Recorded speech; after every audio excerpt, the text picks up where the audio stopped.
Grab some popcorn and a favorite chair. The love of movies is why we're here. Press play and don't delay. Let's still be our guide to a cinematic day. Fill out the movies from the silver screen to his podcast stream. Phil's covering every movie dream. Fill out the movies.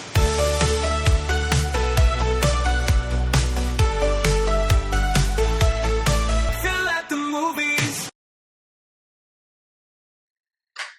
Let's begin. I love it when you go and see a movie and you have a preconceived idea of the story before you even sit down and watch the film. And then something magical happens. Your expectations are subverted in the best possible way, and what you watch ends up being a delightful surprise. That is what happened for me with Death of a Unicorn, and here is my review for it. First off, welcome back to another episode of Phil at the Movies. I'm going to try to keep these live, or not necessarily live, but video reviews where you see yours truly here more frequent as opposed to just hearing the sound of my voice.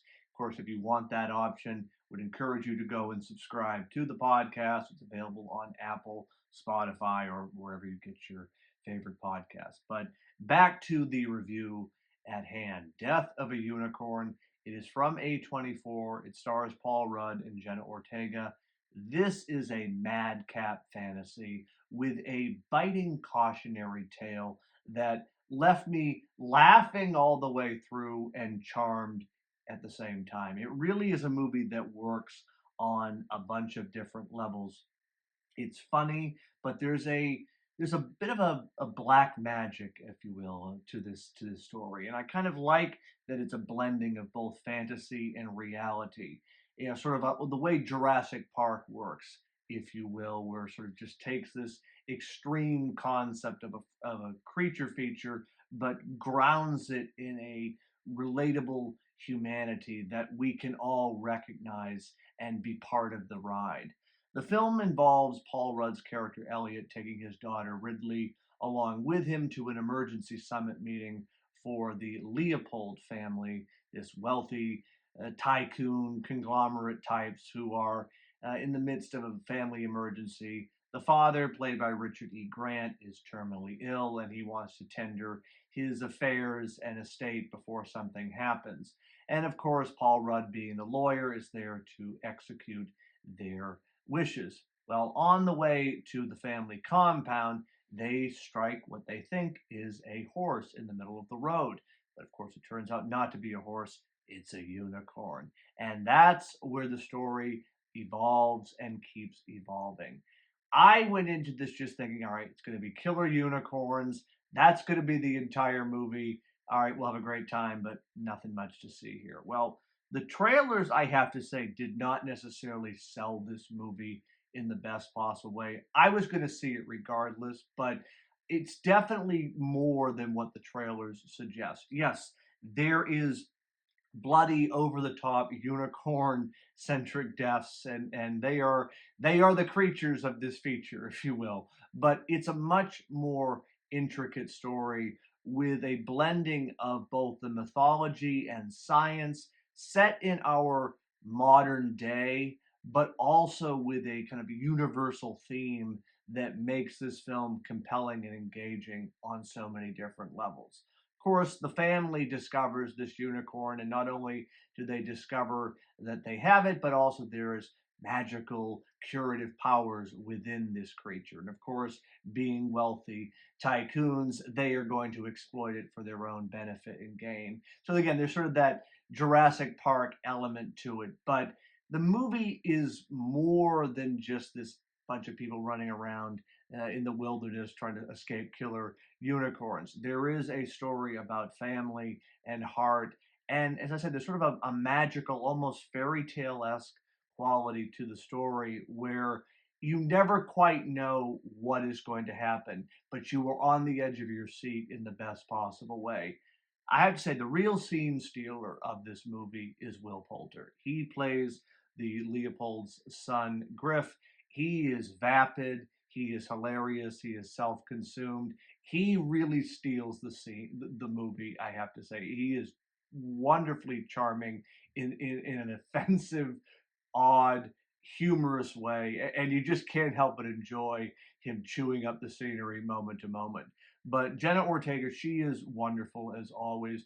Really the heart and soul of this movie. And again, I sort of like how it takes the mythology and the fairy tale esque qualities, but kind of brings it down into a modern context without losing a lot of the bells and whistles, if you will, that can kind of be universal with these types of themes and stories. The fact that this is made by A24 and not another studio, I think, is what sets this apart. It would be very easy to just make this a straightforward, over the top, bloody spectacle, a creature feature, if you will, on steroids. There are those moments that you would expect, but it's again being A24, there is that sort of slight twist, if you will, and not in kind of like an oh my god, it's going to blow your mind, but it does subvert what you think is going to happen. And that's really what I enjoyed from this film, I think, more so than anything else. It's this idea that there's almost this story within a story going on. There is this, all right, we're taking the unicorns, we're trying to exploit them and use their magical powers for our own gain, but there is something beneath that. There's something much deeper to this story than just killer unicorns. There's actually something going on vis-a-vis the family relationship with Ridley and Elliot, as well as the Leopold family, and then kind of the blending of the mythology and fairy tale tropes, but setting it in a modern context. I had an absolute blast with this film.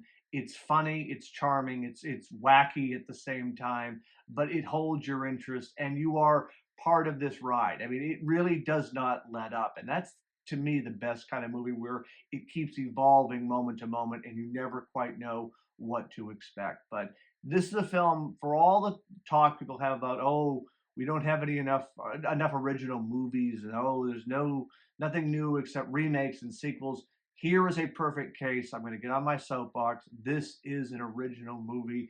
Go see it. It is funny. It is charming. It's entertaining. It's got great performances by the entire cast, not just Jenna Ortega and Paul Rudd, but of course, as I said, Will Poulter. Richard E. Grant is maniacally wonderful in this film. Tia Leone is also in it. It's a perfect film with such a unique premise, but it sort of stretches it out beyond even what I thought was possible. So Death of a Unicorn, go check it out. I guarantee you will have a fun and magical time with this film. That does it for today, everybody. Take care. See you next week for the love of movies. Movies makes every movie a